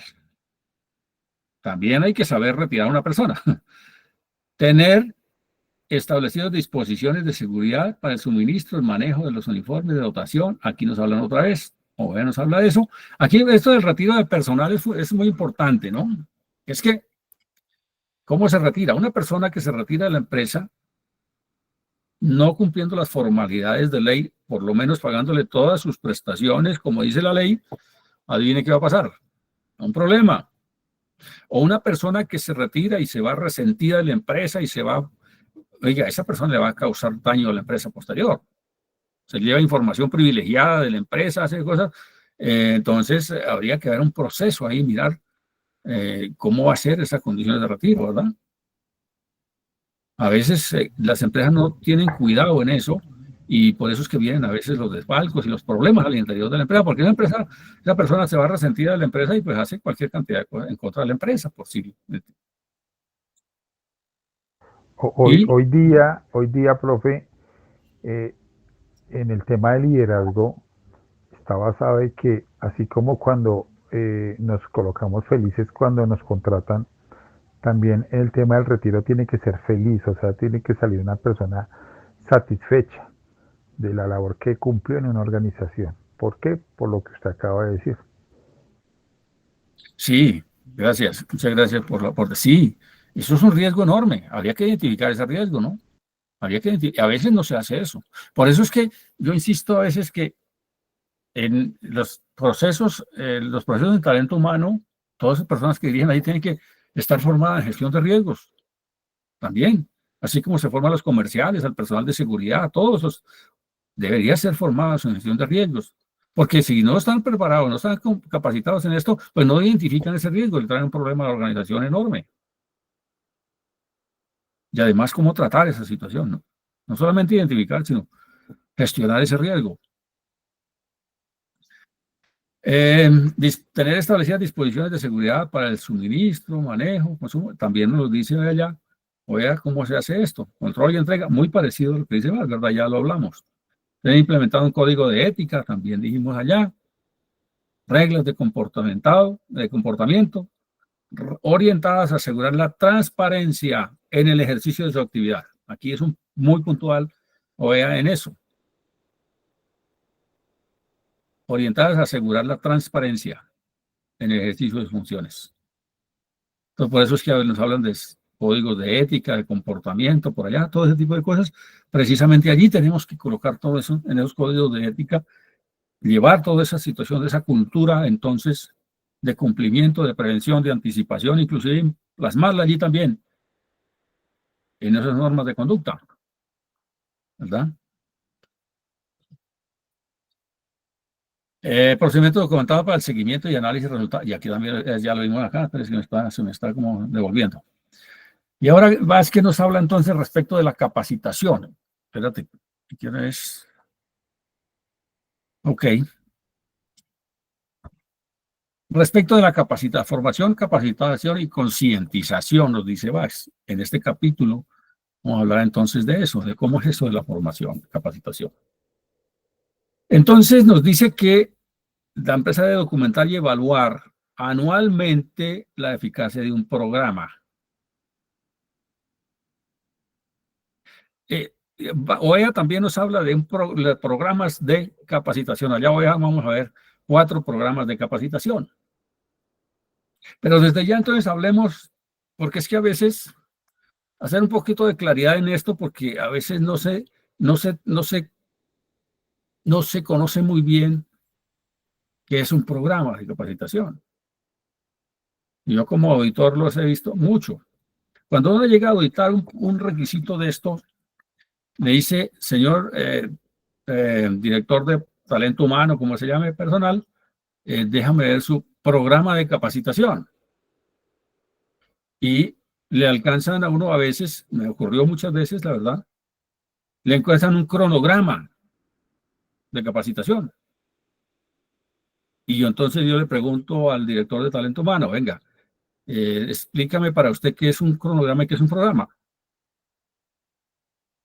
Y a veces no se tiene claridad en eso. A veces como que se patina ahí un poco. No, sí, estas son las capacitaciones que yo doy, aquí están, cada cuánto, cómo es. Sí. Y yo le digo, venga, aquí le pides un programa. ¿Alguien puede ayudarme con esa diferencia? Por favor, si alguien puede, por favor. Profe, yo pensaría que un cronograma es, digamos, establecer unas fechas, mientras que un programa debe tener un alcance, debe tener una finalidad, debe tener unos objetivos claros y tienen que saber a quién se va a impactar. Ok, sí, muchas gracias. ¿Alguien más? Entonces, a ver si yo alcanzo a aportar algo aquí respecto de qué es un programa y un cronograma. Un cronograma es una listado de actividades con unos responsables, con unos tiempos, etcétera. ¿A quiénes? Es un cronograma, ¿verdad? Pero un programa, entonces, ¿qué debería tener como mínimo? Digo yo, no dice acá cómo. Eso es simplemente producto de mi experiencia, de pronto equivocado también, pero es lo que yo he podido recoger a través de mi experiencia. Un programa que podía tener, primero, identificar la necesidad de un conocimiento en la empresa. Oiga, ¿qué es lo que necesitamos? ¿En qué necesitamos capacitar a las personas? Acordémonos que yo les hablé por allá en el momento de ese comentario que la primera barrera de contención al riesgo es el conocimiento, ¿se acuerdan? A mi juicio, pues, a no ser de que, pues, obviamente habrá las mejores. Pero si yo voy a atacar un riesgo y si voy a evitar que me ocurran fallas en mi proceso, haya errores que me traen consecuencias negativas también a la empresa, entonces si identifico que es por falta de capacitación, pues adivine qué debo hacer. Pues identificar primero una necesidad y un conocimiento. Si en esta empresa estamos protegiendo la cadena de suministro para el caso que nos ocupa, pues adivinen qué voy a capacitar. Mire, aquí nos dicen nomás, nos dice prevención de delitos relacionados con el comercio internacional, capacite ahí, prevención de adiciones que incluyan avisos visibles, material de lectura, responsabilidad social empresarial, prevención del riesgo de corrupción y soborno.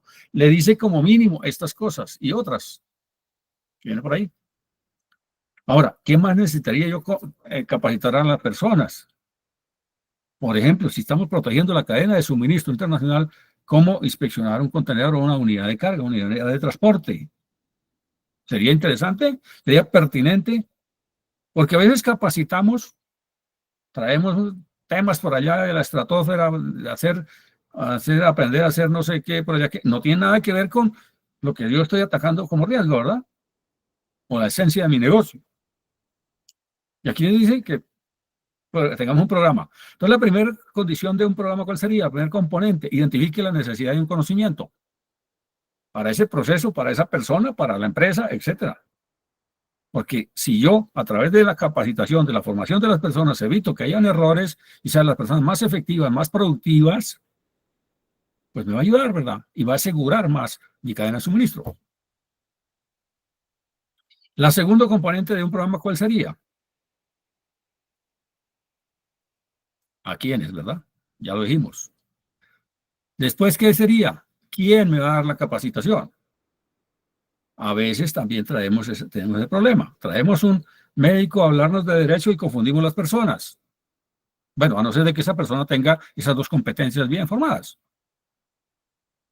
Entonces, una persona que venga a capacitar aquí en esta empresa sería, entonces, que tenga, primero, la experiencia vivida, el conocimiento actualizado y la forma de enseñar,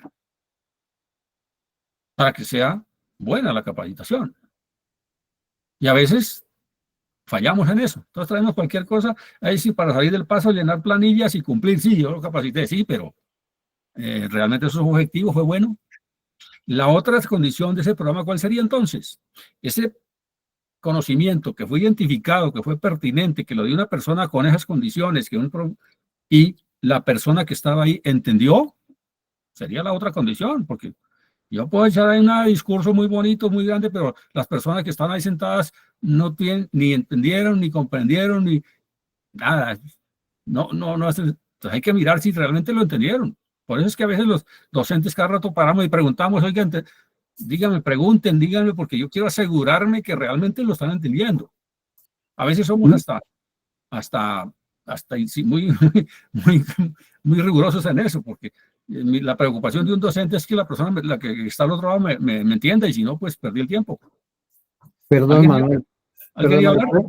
Perdón, Manuel Herling. Pero eso está muy bien, el estar preguntando y eso, porque muchas veces se cae en ese error de que llevan unos papaupas, que eso, mejor dicho, disparan hasta por debajo del agua con un banano, ¿sí? Y nunca preguntan y nunca se sesionan y nunca les interesa realmente que la persona a la cual están dando esa inducción entienda, comprenda y asimila realmente lo que está haciendo, sino muchas veces llevan estos papaupas para mostrarse y lucirse y nada más. Eso han venido, han hecho y deshecho ellos aparentemente, pero la parte educativa que tú estás explicando, que tú preguntes, entendieron que tú estés dando esa oportunidad a que uno que está ahí sentado recibiendo esa capacitación pueda tener dudas y pueda expresarse, es una buena táctica, ¿sí? Y se cae a veces, compañías a veces caen en ese error de llevar esos papaupas que se la saben todos, que a la larga queda uno con ese sinsabor de cómo lo contrataron. Sí, muchas gracias. Sí, cuando vayan a contratar allá y a aconsejarle a sus empresas, cuando vayan a contratar un capacitador, primero vean su hoja de vida, en dónde ha ejecutado esa actividad que me está enseñando, en dónde la practicó, en dónde ejerció eso realmente que me está enseñando, porque si no, pues es una persona muy versado en el tema, que vio todos los tutoriales de YouTube y toda la cuestión y se va a ir dando un discurso bonito, pero venga, ¿y usted dónde ejecutó eso? Yo siempre que cuando tenía la oportunidad de contratar personas así o recomendaba a las empresas, venga, estudiemos a esa persona que me va a traer ese conocimiento a ver, porque si no, pues no va a ser bueno y no va a enseñar y va a tener problemas las personas porque no entendieron. Entonces me resigue. Una de las primeras señales que uno identifica cuando hubo una mala capacitación o la persona no entendió es que el problema se sigue repitiendo. Si yo vengo de atrás con una incidentalidad, con una estadística de incidentes, de errores que los debo tener y lo comparo y digo, es que al hacer el análisis allá que nos va a enseñar en gestión de riesgos, al hacer ese análisis allá dice, es que está fallando es por esta razón. Una de esas es capacidad de capacitación. Y si era eso, entonces el diagnóstico y traje un formador y me enseñó y entendieron bien y si me sigue repitiendo el problema, entonces ¿qué pasó? Entonces no fue efectivo. Devuélvase otra vez y empiece de nuevo y mira qué falló porque no resolvió el problema con capacitación. O esa no era la solución. Y hizo el análisis mal. Y el tratamiento de ese riesgo entonces no era capacitación. Vamos en los componentes del programa, ¿de acuerdo? Y entonces, que las personas entiendan, es otra condición. Y si todo eso fue bien, pero se me sigue repitiendo el problema, no resolví la situación. Entonces, tengo que tener estadísticas, medición en la vida práctica de ese conocimiento que yo recibí, que la persona recibió, lo aplicó en la vida real, en su trabajo y resolvió un problema y bajaron las estadísticas de incidentalidad o de accidentalidad o lo que estemos midiendo. Entonces, sí, ok, mejoramos en algo, pero mejoramos. Pero si no llegamos hasta allá a medir la eficacia de mi programa o de mi capacitación, pues entonces lo que hice fue un cronograma de capacitación, ¿verdad? Ahora sí me entendieron. ¿Cuál es la diferencia entre programa y cronograma? Espero que sí. Un comentario, por favor, por favor. No voy a seguir de aquí hasta que no quede esto claro. ¿Me lo permiten?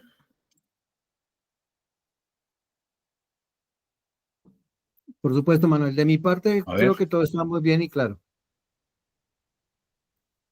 voy a hacer una aquí, voy a hacer al azar, voy a alguna persona que me cuente a ver si me están escuchando. Un sondeo La voluntariamente. reina del curso, a ver, nuestra, disculpe que a usted, pero es que qué pena. Creo que es la única mujer que está aquí con nosotros, ¿no? Démosle la palabra a Arcelis. ¿Cómo va a estar entendiendo esto?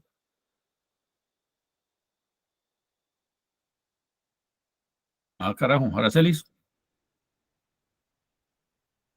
nos abandonó.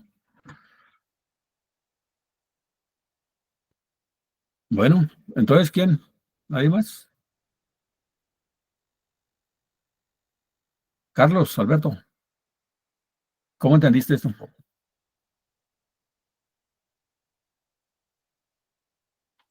Vayamos primero tengo que revisando. asegurarme que me están escuchando, A ¿no? ver, vamos a ver, está Yacit. Luis Sí, Eduardo, sí, ¿me se están escucha, escuchando? Manuel. Sí, la capacitación se escucha claro, Manuel. Bueno, me preocupó, me desconecté o algo pasó.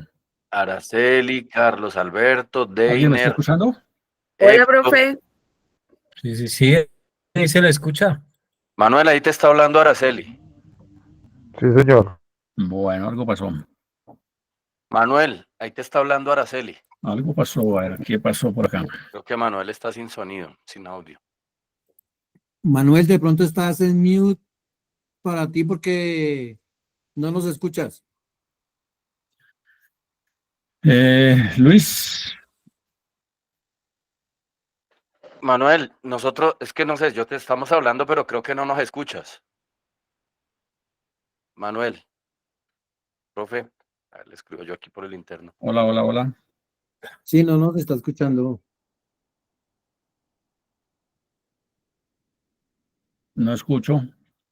Se me Ok, pasa, ya me está leyendo en el, ya se me me está dañó leyendo aquí la en el cuestión, tal link. vez.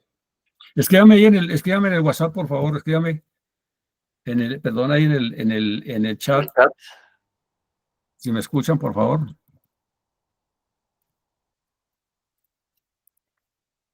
Ok, es aquí. En el chat.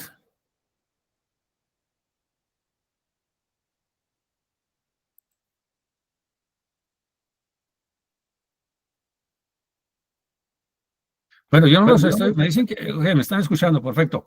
Yo no lo estoy escuchando. Algo está pasando con mi aparato, no sé. Espérate, a ver si me conecto desde el celular. Algo pasó. Un segundo. Y continuamos. Pero sin embargo, ahí en el chat, por favor, váyame diciendo cómo están percibiendo esto, por favor. Mientras me conecto aquí por el...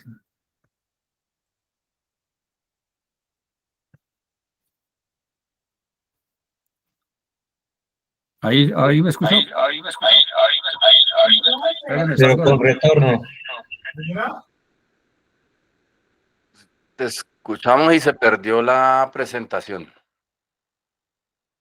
la diapositiva.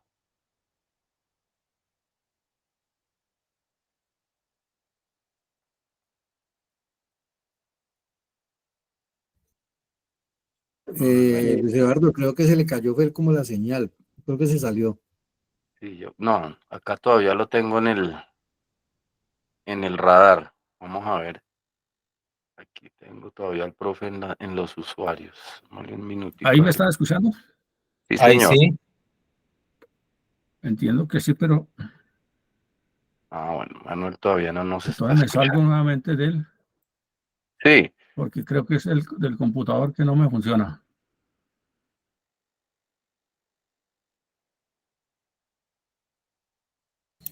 Ahí se sale el profe.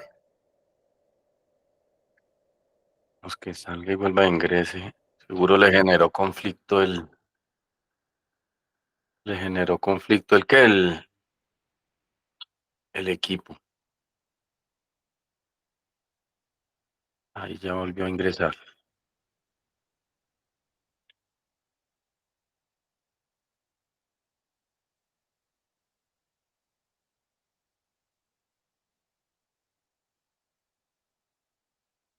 Pues se pasó rápido la clase, ya vamos sobre las 8:44.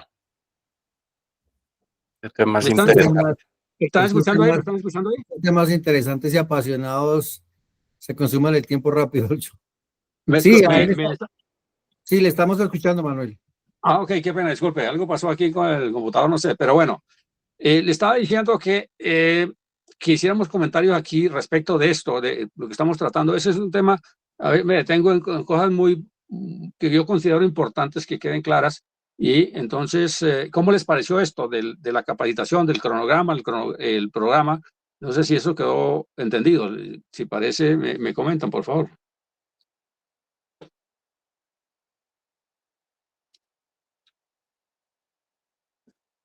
¿Alguien tiene algún comentario? Manuel, de mi parte creo que, o sea, de mi parte está muy claro. La diferenciación entre el programa y la planificación y la ejecución, de mi parte quedó claro. Ah, bueno, vale, muchas gracias, muchas gracias. Y yo le preguntaba inicialmente a Araceli, creo que es nuestra única heroína que todavía está aquí con nosotros en el curso. ¿Cómo le ha parecido esto?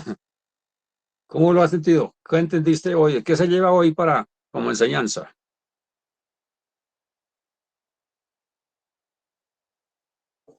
Creo que nos abandonó.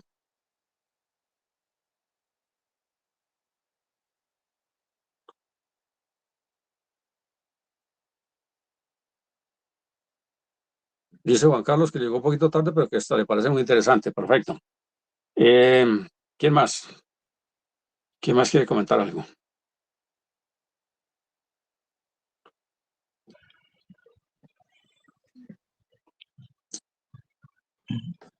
Ok. José Luis levantó la mano, Manuel. Adelante, adelante, José Luis. Buenas noches, profe. No, pues me pareció muy interesante el tema, sobre todo la parte de lo que es en cuanto a la cuestión de la confiabilidad del personal y en la forma a veces de cómo cancelarle el contrato ya a la persona, cómo decírselo. Y alguien dijo algo importante, y es que lo mejor es que la persona se vaya satisfecha, saber decir las cosas y así sin problema. Del resto me pareció muy interesante el tema, jefe. Vale, muchas gracias. Sí, como conclusión de esto es que Araceli, finalmente, Manuel, profe, Araceli, Araceli te Araceli, estaba levantando la mano. dale, Araceli, dale. Hola, buenas noches, profe. Pues, profe, muy interesante el tema, totalmente claro en todo lo que explico. Vale, muchas gracias, Araceli. ¿Quién más por ahí? Que necesitemos comentarios al respecto. Mientras tanto, vayamos concluyendo en esto, especialmente de lo que es el capítulo de personal, o sea, de talento humano orientado a la confiabilidad. A veces, sí, hacemos esos estudios, hacemos esos análisis, hacemos todo eso, basado para las competencias blandas y demás que hablan por allí los técnicos en esto. Pero aquí nos piden que focalicemos esto más hacia la confiabilidad de las personas. Yo siempre tuve una máxima en seguridad. Cuando tuve ser responsable de la seguridad en las empresas, decía yo, venga, el conocimiento yo inclusive lo puedo entrenar en las actividades, ¿no? Si tiene falencia esa persona cómo hacer las cosas, yo lo puedo entrenar, no hay problema. Yo le doy la capacitación, lo entreno, le doy mi conocimiento, eso se puede hacer. Pero lo que no se puede es cambiar sus principios, lo que trae uno de casa ya de esa formación, sobre esos pilares, sobre esos principios fundamentales, eso sí no los puedo cambiar. Entonces, a veces yo me focalizaba cuando tenía la oportunidad de entrevistar personas o seleccionar para que trabajaran conmigo, me fijaba mucho más en eso de la confiabilidad. Lo demás del conocimiento lo compra uno, ¿verdad? Lo compra uno en una universidad, en un instituto, hoy en las redes, ahí está el conocimiento, pero a veces esos principios fundamentales decisivos para estas tareas, especialmente de seguridad, pues a veces no lo enseñan las universidades, ¿no? Eso lo trae uno como principio desde su casa, desde su formación. Y yo me fijaba bastante en eso. Decía yo, sobre estos principios sí puedo construir. Y me fijaba en eso de la confiabilidad. Y seguramente sí, y me dio algunos resultados también. Me equivoqué, por supuesto. Pero no sé si están de acuerdo ustedes en esto de que si para asegurar más, para tener, para ocupar estos cargos críticos y sobre todo frente a tantos riesgos que producen tantos problemas a las organizaciones, se necesitan personas realmente con esas condiciones, esos principios fundamentales, ¿no? Así que, como conclusión de este capítulo, digo, de personal, que aún todavía no lo hemos terminado, nos falta algo más, es focalizarnos en eso, asegurarnos que esa persona realmente tiene esas condiciones y pues, por supuesto, también el conocimiento, la experiencia ayudan mucho, por supuesto, las competencias, pero yo decía también en aquella época, dice, yo prefiero una persona así, si es científico, perfecto, pero si no es confiable, no va conmigo. Puede ser brillante en lo que hace, una persona muy brillante en su trabajo, en su profesión, pero si no es una persona que ofrece confiabilidad, pues no encaja bien. ¿De acuerdo? Entonces, no sé si en eso están de acuerdo conmigo, especialmente los que hemos estado frente a la gestión de riesgos y seguridad, ¿no? Manuel, yo considero también, y lo digo con el mayor respeto, considero que para estos cargos críticos debe existir una creación del perfil que la compañía requiere para estos cargos críticos. No sé, finanzas, riesgos, todas las áreas que de una u otra manera son transversales y que una persona con un cargo crítico debe llegar a tocar. Considero que el hacer el crear un perfil para la búsqueda de estos talentos es supremamente importante. Sí, sí, sí, sí, claro que es muy bueno su aporte. Mire la importancia de que un gestor de riesgos o una persona de seguridad intervenga a veces en esos procesos de selección del personal, ¿no? Para dar su experiencia, su aporte, de allí de cómo sería entonces esa creación de perfiles, ¿verdad? Para esos requisitos. Cuando uno estamos creando todo eso allí, esos procedimientos, procesos, perfiles, cómo es de importante que una persona con esas condiciones pudiera aportar, ¿verdad? Eso que me está diciendo ahora, pues fundamental, ¿no? Porque desde allí empieza, entonces, desde allí a veces nos equivocamos cuando creamos esos perfiles o determinamos esas responsabilidades, las funciones del personal, a veces nos quedan cosas por fuera, ¿no? Por ejemplo, esas condiciones de confiabilidad.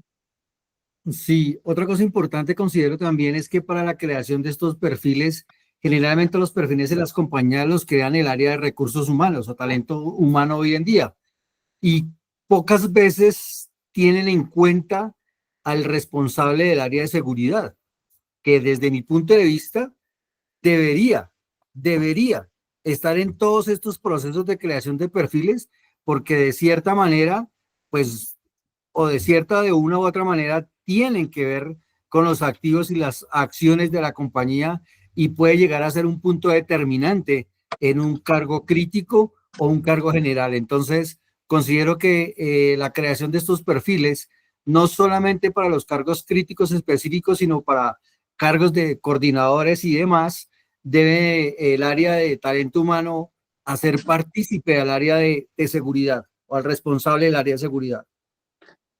Sí, muy importante. Sí, mira, muchas gracias. Cuando yo empecé por allí en la gestión, en el campo de la seguridad, nosotros entonces éramos supervisores de seguridad, ¿no? Y nos colocaban una sillita casi que fuera de la empresa, por allá en el último rincón nos colocaban un escritorio pequeñito con una sillita por allá y nos dejaban allá como aislados, ¿cierto?, de los procesos. Y después fui evolucionando esto y la seguridad fue tan importante que ahora dependemos de la alta dirección, directamente de los decisores de la empresa. ¿Por qué? Porque vivimos de alguna manera generando ese campo, diciéndole a las empresas, oiga, es que hay que gestionar riesgos, porque es que mire lo que puede pasar en talento humano, en comercial, en la imagen de la empresa, en los activos, etcétera, etcétera. Y cuando uno ve un profesional de seguridad está capacitado, está en capacidad de aportar soluciones de seguridad, no solamente de seguridad física, sino en otros procesos, pues se gana ese prestigio, se gana esa condición, y los empresarios están viendo eso como muy importante. Hoy los directores de seguridad, los gestores de riesgos están en las comités de decisión, de alta decisión de las empresas, porque han visto la importancia y el aporte que hace una persona formada, capacitada, con experiencia, a ayudar a conducir a la organización por el camino más seguro. Y eso lo vinimos ganando de a poco, muchos años de trabajo, por supuesto, porque antes nos miraban allá como el jefe de los vigilantes y no más, hasta ahí. Ni siquiera nos dejaban acercar por allá a los procesos a mirar cómo estaba eso. Pero hoy es diferente. Hoy las empresas requieren personas formadas en eso para que ayude a resolver asuntos de gestión de riesgos, de seguridad, y tomar las decisiones más acertadas en la organización. ¿Bien? La importancia que tiene esto, ¿verdad? Tienes una participación de Juan Carlos Gómez. Juan Carlos, adelante.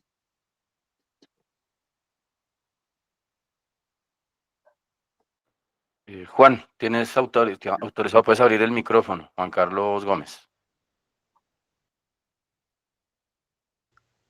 Sí, señor, buenas noches. No sé si me escuchan. Sí, Juan Sí, Carlos, sí. buenas noches. Te estamos escuchando. ¿Cómo le va? Bienvenido. Sí, yo le había escrito que si de pronto está relacionado también o debe estar relacionado también con lo de CIPLAF, que es lo de lavado de activos y financiación del terrorismo. Sí, Juan Carlos, mire, allá nos hablan también el capítulo, tanto VAS como EA, que hagamos que prevención del lavado de activos, ¿de acuerdo? Y entonces, allí vienen lo que yo les comentaba en algún momento, que para el cumplimiento de estos requisitos, tanto OEA como VAS, pues sí, simplemente las empresas, casi que el 90% de las empresas hoy están obligadas a implementar o un CIPLAB, o un SARLAB, o un SAGRILAB, ¿de acuerdo? Que sirven para lo mismo. Son sistemas, dan diferentes nombres, pero sirven para lo mismo.